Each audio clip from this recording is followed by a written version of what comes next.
अस्सलाम वालेकुम dear friends. आज जो हम डिस्कस करने जा रहे हैं वो है चैप्टर नंबर 14 सैम्पलिंग टेक्निक्स के अंदर प्रोबेबिलिटी सैम्पलिंग विद टाइप्स। हम डिस्कस करेंगे कि प्रोबेबिलिटी पहले सब डिस्कस करेंगे सैम्पलिंग क्या होती है, पॉपुलेशन सैम्पल क्या होते हैं, प्रोबेबिलिटी सैम्पलिंग क्या होती है, इसकी टाइप्स क्या होती हैं। इंशाल्लाह सबको ये हम कॉन्सेप्चुअली डिस्कस करेंगे, तो वीडियो के एंड तक आप लाजमी देखिएगा ताकि आपके इन्फॉर्मेशन गेन हो सके। चलिए वीडियो को स्टार्ट करते हैं। सबसे पहला हमारा टॉपिक जो हम डिस्कस करने जा रहे हैं वो है पॉपुलेशन। सबसे हमें पता होना चाहिए कि पॉपुलेशन क्या होती है। सिंपल इतने मुश्किल अपनी वर्डिंग में लिख सकते हैं। कलेक्शन ऑफ, आपको आती भी होगी definition, a collection of individuals, a collection of individuals और objects having some common characteristics. A collection of individuals having some common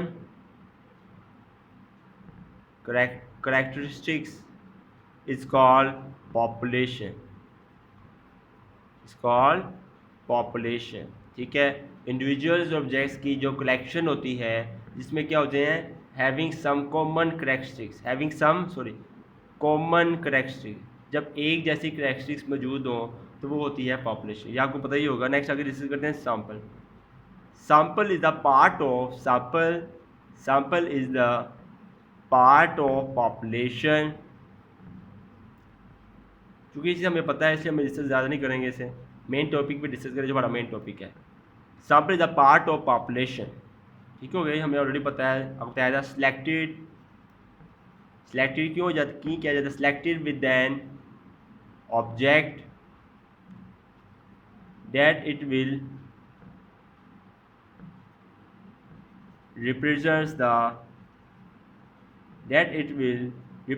the characteristics of population,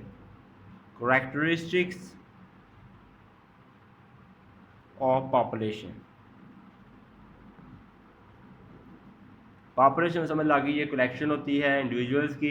sample population का क्या होता है, पार्ट होता है। ये बात तो क्लियर है। अब हम मेन टॉपिक डिस्कस करते हैं। हमारा मेन टॉपिक है वो है सैम्पलिंग। हमारा मेन टॉपिक जो स्टार्ट करने लगे हैं वो है sampling. What is sampling? Simple आप कह सकते हैं मेथड, सिंपल वर्डिंग में method to select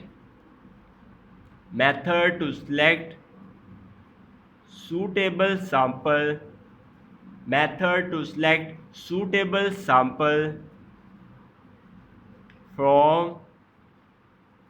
population is called sampling. जब भी सैम्पलिंग का जिक्र आए बस आपके ज़हन में क्या होना चाहिए, मेथड। तो याद रखिएगा सैम्पलिंग जो है एक मेथड है, या कह सकते हैं ये एक प्रोसीजर है। मेथड है, ये भी है, कहते हैं ये एक प्रोसीजर है। सूटेबल सैंपल फॉर पॉपुलेशन, ये किससे सेलेक्ट किया जाता है? ये हम पॉपुलेशन में से एक सूटेबल सैंपल सेलेक्ट करने का तरीकाकार जो होता है called sampling. What is sampling? Method to select suitable sample from population is called sampling. Clear? Next आगे यानी सैम्पलिंग आपने मेन चीज़ याद रखनी है कि मेथड है, मेथड या प्रोसीजर। नेक्स्ट हम डिस्कस करते हैं प्रोबेबिलिटी सैम्पलिंग। नेक्स्ट हम डिस्कस करने जा रहे हैं वो है प्रोबेबिलिटी सैम्पलिंग। प्रोबेबिलिटी सैम्पलिंग आगे जो हम डिस्कस करने जा रहे हैं इंशाल्लाह एग्जांपल से डिस्कस करेंगे ताकि आपके कॉन्सेप्ट क्लियर हो सके। प्रोबेबिलिटी सैम्पलिंग क्या होती है? बहुत आसान, आप कह सकते हैं when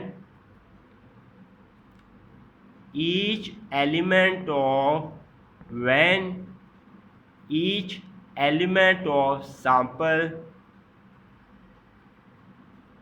has some specified probability of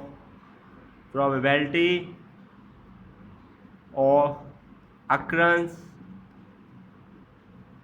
is called as probability sampling.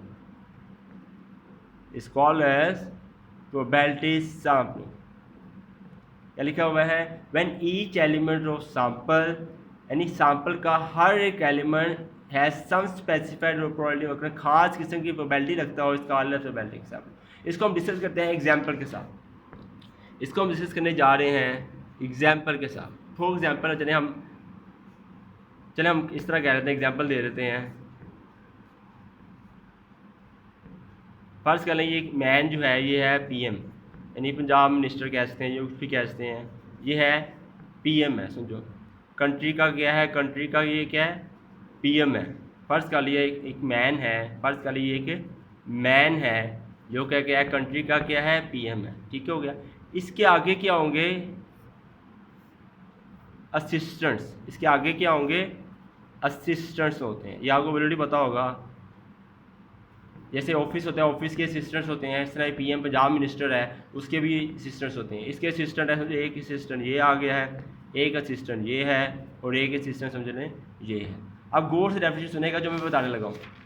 When each element of sample, ठीक है, ये देखें ये सैंपल है। फ़र्ज़ कर लें ये आपके पास क्या है, सैंपल है, और ये आपके पास क्या है, elements.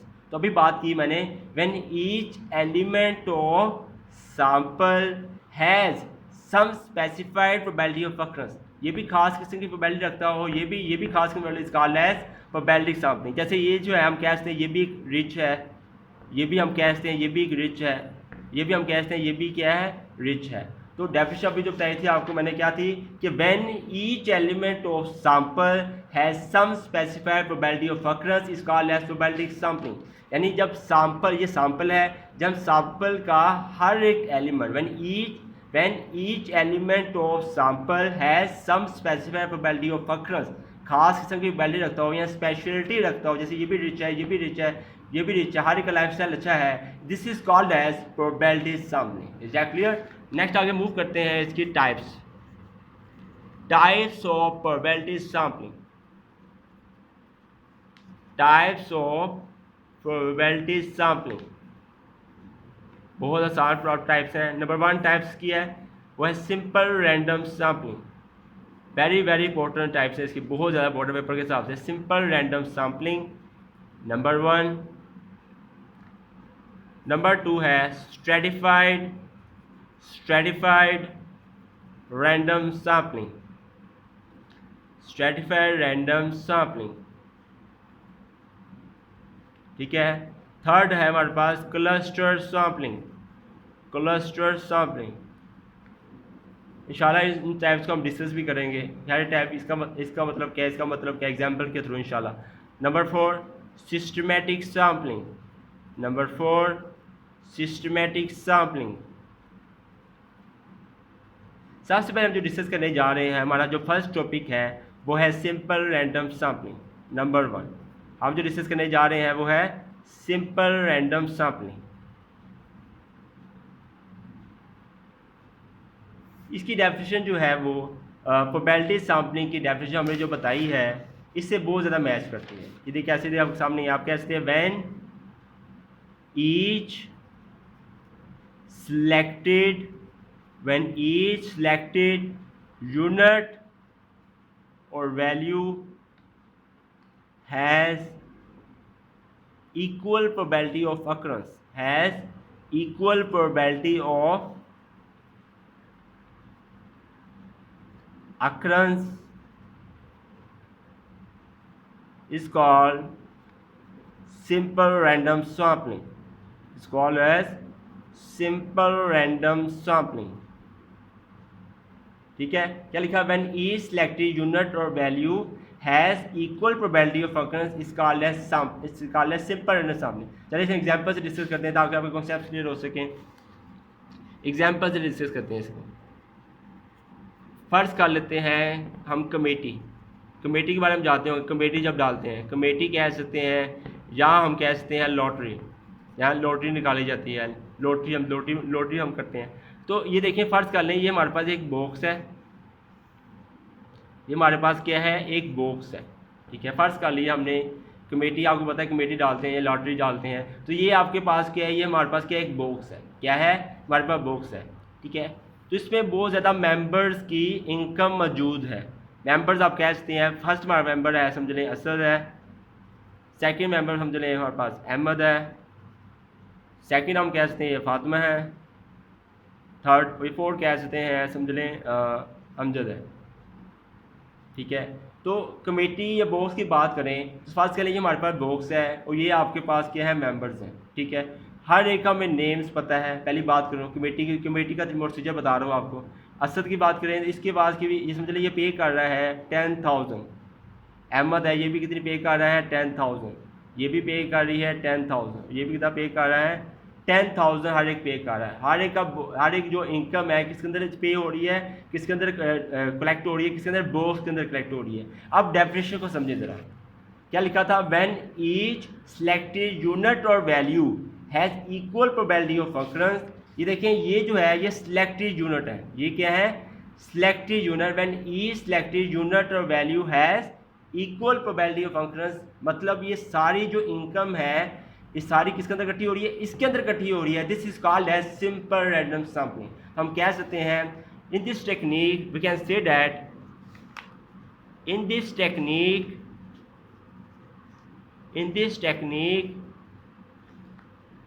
we have a knowledge about whole population. In this technique we have a knowledge about whole population. यानी इस टेक्निक में हमें सारे पॉपुलेशन के बारे में नॉलेज होता है। देखें, हमें इसका नेम भी पता है, अभी पता है कि ये क्या पे कर रहा है। इसके अलावा हमारे पास इनके सारे हमारे पास कॉन्टैक्ट्स भी हमारे पास मौजूद होते हैं। तो सारी डाटा हमारे पास मौजूद होता है। ये बॉक्स कौन करता है, ये करता है admin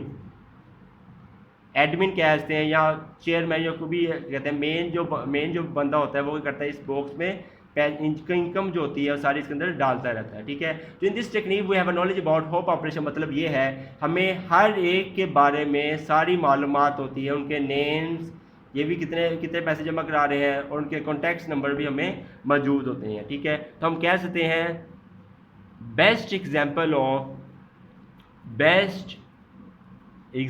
of simple random sampling, we can say that best example of simple random sampling is lottery method. lottery method भी कह सकते हैं, लॉटरी डाली जाती है। यहाँ पे हम कह सकते हैं committee,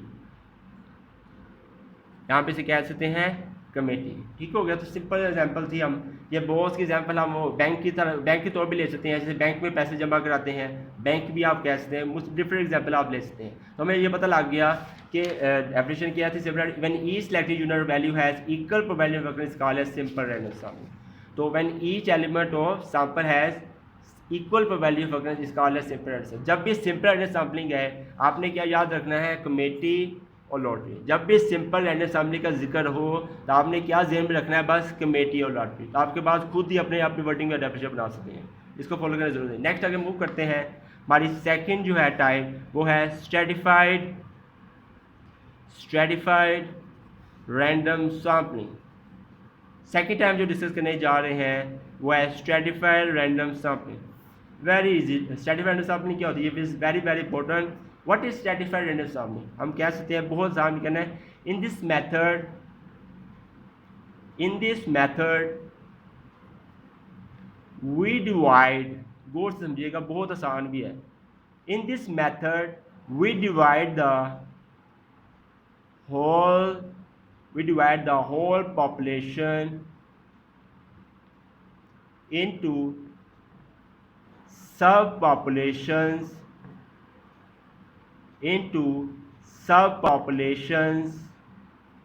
having homogeneous characters is called stratified random sampling. It's called as stratified random sampling. क्या डेफिनेशन लिखी है इसकी, in this method we divide the whole population into sub population. पहले बात करते हैं सब। या आपको वैसे पता होगा सब क्या होता है, सब मीन्स होता है स्मॉल पार्ट्स। सब का मतलब क्या होता है, सब मीन्स स्मॉल पार्ट। जो स्मॉल पार्ट्स होते हैं उनके हम कहते हैं सब को। जिसमें वो कहना चाह रहा है in this method we divide the whole population, जितनी पॉपुलेशन होती है उसका हम करते हैं सब पॉपुलेशन, उसके पार्ट्स में डिवाइड कर देते हैं। और हैविंग होमोजीनियस सेक्टर्स, ठीक हो गया। एंड दिस होमोजीनियस फैक्टर, इंशाल्लाह इसके एग्जांपल डिस्कस करेंगे, आपको समझ आ जाएगी इंशाल्लाह। दिस होमोजीनियस, मैं डेफिनेशन लिख लें, this homogeneous factors are called stratum. A के लिए स्ट्रेटम होगा, 1 के लिए, ज़्यादा होंगे तो वो होंगे स्ट्रेटा, ठीक है। जब हम न्यूमेरिकल डिस्कस करेंगे उसके अंदर n1 होगा, n2 होगा, जो भी होंगे वो होंगे सारे स्ट्रेटम, सारे क्या होंगे स्ट्रेटम। जैसे हम कह सकते हैं ये फर्स्ट स्ट्रेटम है, सेकंड स्ट्रेटम है, थर्ड स्ट्रेटम। तो न्यूमेरिकल जब डिस्कस करेंगे तो कैपिटल लेटर जो भी नजर आएंगे वो सारे क्या होंगे स्ट्रेटम्स होंगे। तो this homogeneous sector are called as stratums from each stratum, from each stratum random samples, from each stratum random samples are drawn to make a required sample, to make a required sample। चलिए हम इसको discuss करते हैं examples के through. हम discuss करने जा रहे हैं एग्जाम्पल्स के थ्रू, हम डिस्कस करने जा रहे हैं, बहुत आसान कोर्स समझिएगा। फर्ज कर लेते हैं ये हमारे पास की एक कंट्री है, वो है पाकिस्तान। दूसरी साइड हम डिस्कस कर लेते हैं ये कंट्री है, वो है अमेरिका। ये कंट्री हमारे पास क्या है अमेरिका। 2 एग्जांपल देने लगे, बहुत आसान है, इंशाल्लाह आपको पॉइंट्स क्लियर हो जाएंगे, स्टेप्स क्लियर हो जाएंगे। अब देखें पाकिस्तान के भी, पाकिस्तान जो है ये असल में बता दूँ ये पॉपुलेशन है, जिसे हमने कहा है होल पॉपुलेशन। यहाँ पे ये भी कह सकते हैं कि ये आपके पास होल पॉपुलेशन है, इस तरह ये भी कि आपके पास क्या है होल पॉपुलेशन है। डेफिनेशन को समझने का तरीका बताने लगा आपको मैं, होल पॉपुलेशन है, ठीक है। अब इस तरह पाकिस्तान के पार्ट्स बहुत ज़्यादा है, इसके अंदर लाहौर भी आ जाता है, कराची आ जाता है, ठीक है, इसके अलावा इस्लामाबाद आ जाता है, ठीक हो गया। मुख्तलिफ किराम में डिफरेंट आपके पास इसके पार्ट्स आ जाते हैं। अमेरिका की बात करें तो अमेरिका में देखा जाए तो यूके भी आ जाता है, यूएसए आ जाता है, और हम ये भी कह सकते हैं यूके भी यूएसए या लंदन भी आ जाता है। अब गौर से देखिएगा डेफिनेशन, क्या डेफिनेशन लिखी थी हमारे पास, डेफिनेशन जो हम डिस्कस की है वो थी हमारे पास stratified. In this method we divide the whole population into sub population. हमने बताया था कि इसके अंदर हम बड़ी पॉपुलेशन को, ये हमारे पास जो पॉपुलेशन है ये बड़ी पॉपुलेशन है, ये होल पॉपुलेशन, ये भी हमारे पास क्या है वो पॉपुलेशन, इसको हम करते हैं सब पॉपुलेशन डिवाइड करते हैं, इसको हमने पार्ट्स में डिवाइड कर दिया। पाकिस्तान है इसको हमने पार्ट्स में डिवाइड कर सके, जैसे लाहौर है, कराची है, इस्लामाबाद हिस्सा पाकिस्तान क्या है, इसको हमने कर दिया सब पॉपुलेशंस में डिवाइड कर दिया गया। तो ये असल में क्या है, ये असल में सारी क्या है सब पॉपुलेशंस, जो असल में ये क्या हुए सब पॉपुलेशन। ये भी हम कह सकते हैं यूके यूएसए जो इसका पार्ट है, सारी असल में क्या है सब पॉपुलेशंस। तो ये बात हमारे क्लियर होगी। In this method we divide the whole population into sub populations. अब आगे लिखा हुआ था हैविंग होमोजीनियस फैक्टर्स। आपने पढ़ा था ना कि ये कौन से फैक्टर्स रखते हैं, होमोजीनियस फैक्टर्स रखते हैं। ये पहले बार जिक्र किया था, ये असल में क्या होते हैं होमोजीनियस फैक्टर से ये कहते हैं, होमोजीनियस का मीन्स होता है वो होता है सेम, हमेशा याद रखिएगा। होमोजीनियस का आपको पता भी होगा, होमोजीनियस का मतलब होता है सेम। एक कैरेक्टर की बात करते हैं तो एक कैरेक्टर की बात करें, चलो मैं पाकिस्तान में एक कैरेक्टर क्या है वो है इस्लाम। हर एक पर्सन मोस्टली क्या है मुस्लिम्स हैं, हर एक पर्सन मोस्टली क्या है मुस्लिम है। ये असल में क्या है इसका होमोजीनियस, पाकिस्तान का जो होमोजीनियस फैक्टर्स है, लाहौर कराची इस्लामाबाद जो भी हमारे पास पार्ट्स हैं सबका बिलीव किसके अंदर है इस्लाम के अंदर है, सब क्या है मुस्लिम्स। अगर हम अमेरिका की बात करें तो यूके यूएसए लंदन या कोई भी कंट्री कोई भी आपके उसका पार्ट्स है, ये सारे जो है इनकी जो बिलीव है या हम कह सकते हैं इनकी क्या कहते हैं, एक जो होमोजेनियस सेक्टर है वो है जेसिस क्या कहते हैं जेसिस क्राइस्ट, ठीक हो गया। तो यही चीज़ आपको समझानी थी मैंने कि in this method we divide the whole population into sub populations having homogeneous sector, मतलब हर एक की खासियत क्या है इस्लाम है। पाकिस्तान के हिसाब से हर एक खासियत क्या है वो कि जेसिस है क्राइस्ट है। तो यही चीज़ आपको बतानी थी, ये this is called as stratified random sampling. आपको ये भी बताया था मैंने this homogeneous character are called stratum. हर एक जो होमोजेनियस करेक्टर होता है उसे हम स्ट्रैटम कहा जाता है। ये भी स्ट्रैटम है, ये भी क्या स्ट्रैटम है, ये कह सकते हैं N1 है, ये N2 है, या आप कह सकते हैं N3 है। समझ आई बात? ये सारे क्या होते हैं? स्ट्रैटम्स होते हैं। एक के लिए स्ट्रैटम है, ज़्यादा के लिए स्ट्रैटा होगा। From each stratum random samples are drawn to make a required sample. तो ये हर एक में से जो हम ये पार्ट्स नजर आ रहे हैं फ्रॉम ईच स्ट्रैटम, ये सारी जो स्ट्रैटम है हम इसमें से रैंडम सैंपल्स को ड्रॉन कर दें ताकि एक सैंपल बन जाए। ठीक है, this is called as simple random sampling. ठीक हो गया। नेक्स्ट आगे मूव करते हैं। नेक्स्ट हमारी जो टाइप है थर्ड वो है क्लस्टर सैंपलिंग। नेक्स्ट हम जो डिस्कस करने जा रहे हैं वो है क्लस्टर सैंपलिंग। क्लस्टर सैंपलिंग की वर्डिंग सेम ऐसी है जो स्ट्रैटिफाइड की पड़ी, वो ही आपने सेम टू सेम लिखना है। In this method we divide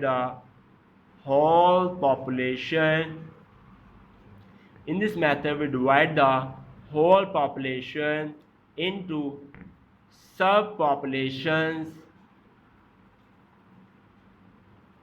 having, थोड़ा सा फर्क आ जाएगा, having heterogeneous characters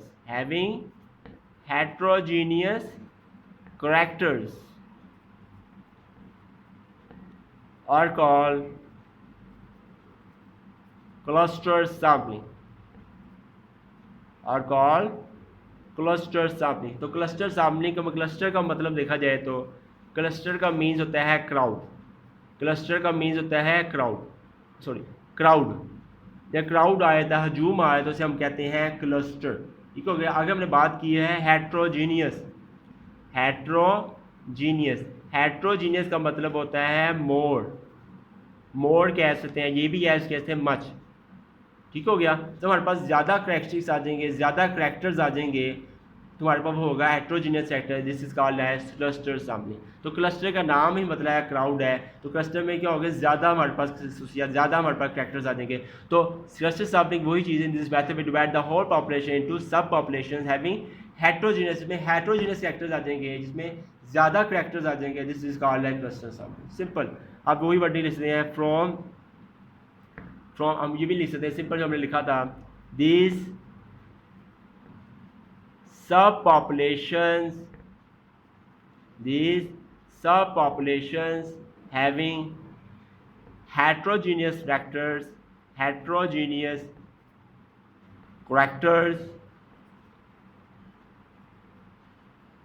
are called as clusters of this subpopulation having heterogeneous character are called clusters। These are called clusters। ठीक हो गया। उस तरह आगे वही वर्डिंग में जो बदलते आया था, फ्रॉम जैसे पहले लिखा था वही आप लिखना है, from each cluster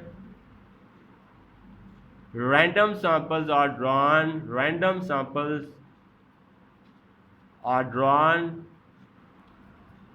to make a required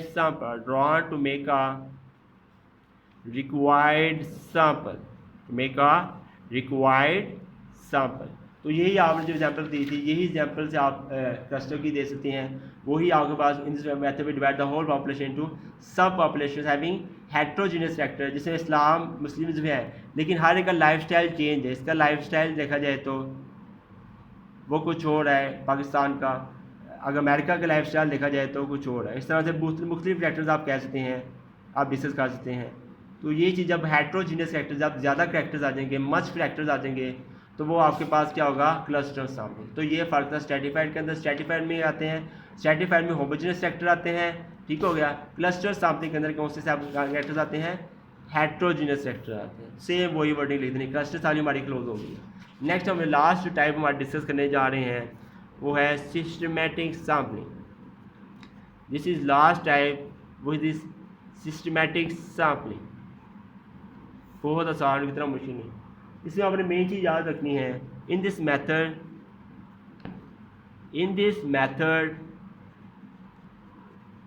sample is selected very systematically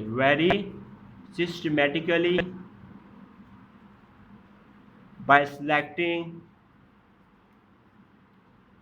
k and iota. ठीक हो गया। सिस्टमैटिक सर्वे आपके अंदर होता है। In this method sample is selected very systematically bye selecting के एंड आयोटा। ये कैसे है तो वो आपको एग्जांपल दूंगा, तो आपको समझ आ जाएगी के आयोटा का क्या चक्कर है। तो मेन आपको पहले बता दूँ आपके कॉन्सेप्ट क्लियर करने के लिए कि housing survey is the best example of systematic sampling is the best example of systematic sampling। Housing survey जब हम किया जाता है तो वो जो हाउसिंग सर्वे होता है उसे हम कहते हैं सिस्टमैटिक सैम्पलिंग। फॉर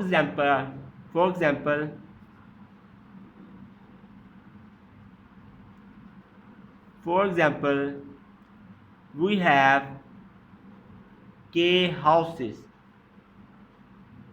सपोज है फर्स्ट कर लेते हैं हमारे पास क्या है K houses and we can select any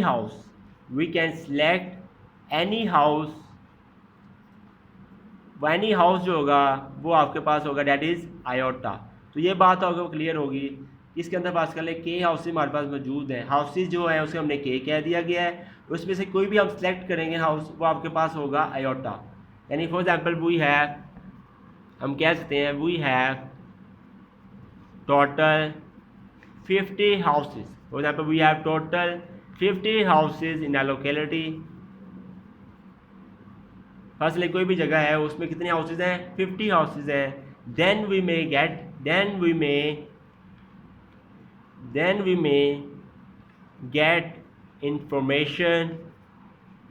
gate information by selecting the following sample तो सैंपल कौन सा होगा, यही होगा। गौर से देखिएगा iota plus k, iota plus 2k, iota plus 3k up to सो।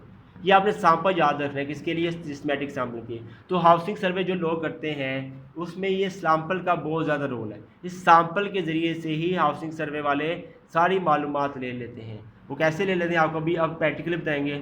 अगर कहता हूँ मैं if k is equal to 10 है, ठीक है, 10 हाउसेज है एक जगह में, आयोटा इज इक्वल टू 3 में लिखा, 10 हाउसेज है, 10 हाउसेज है, उनमें इंफॉर्मेशन जो गेन किया है सिर्फ 3 हाउसेज, 10 हाउसेज है, लेकिन इन्फॉर्मेशन हमने किन से लिया, सिर्फ 3 हाउसेज से लिया, जस्ट 3 हाउसेज से लिए। लेकिन 3 हाउसेज के ज़रिए से यानी सैंपल के ज़रिए से हम सारी इन्फॉर्मेशन गेन कर लेंगे। वो कैसे, गौर से देखिएगा। आयोटा इज इक्वल टू 3, यहाँ हमने 3 लगा देंगे, लगा दिया, 3 + 10, गौर से देखिएगा, 3 + 10, नेक्स्ट 3 + 2 × 10, नेक्स्ट क्या होगा 3 + 3 × 10 अप टू सो। अगर से 16 करो हमारे पास आएगा 3, 10 + 3 कितने हो जाएंगे 13, 2 10 = 20 + 3 23, 30 10 = 30, 30 + 33 अप टू सो।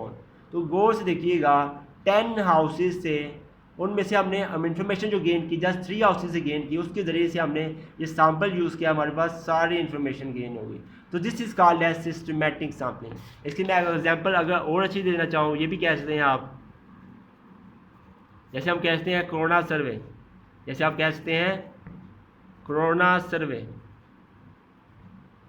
यानी किसी भी आप सोसाइटी में जाते हैं वहाँ कोरोना सर्वे के लिए जाते हैं, ठीक है। तो जो कोरोना सर्वे के लिए जाते हैं तो बहुत से हाउसेज होते हैं, कोई भी जगह है, जैसे जैसे हम कह सकते हैं लाहौर है, लाहौर में एक जगह है DHA फेज़ 1, वहाँ हाउसेज हैं, वहाँ हम इंफॉर्मेशन गेन करते हैं। वैसे है तो फर्स्ट का ले टोटल ऑफ हमारे पास समझ लें 50 हाउसेज हैं DHA फेज़ 1 के अंदर, कितने हाउसेज 50 हाउसेज। हम इंफॉर्मेशन जो गेन करेंगे लाजम नहीं 50 हाउसेज, हम 10 हाउसेज से इंफॉर्मेशन गेन करेंगे, फिर 10 हाउसेज के ज़रिए से हम क्या करेंगे, ये डाटा यूज़ करेंगे और प्लस के, इससे हमें सारी इन्फॉर्मेशन जो हो जाएगी वो गेन हो जाएगी। तो हाउसिंग सर्वे याद रखना, जब भी हाउसिंग सर्वे आए this is called as systematic sampling. Is that clear. तो ये पॉइंट्स आपने जो बताए वो अपने पॉइंट्स याद रखने हैं, कॉन्सेप्ट क्लियर करने हैं इंशाल्लाह। Thanks for watching the video. अगर आपको हमारी वीडियो अच्छी लगी हो तो काइंडली हमारे चैनल को लाइक एंड सब्सक्राइब कर दीजिएगा। अल्लाह हाफिज़।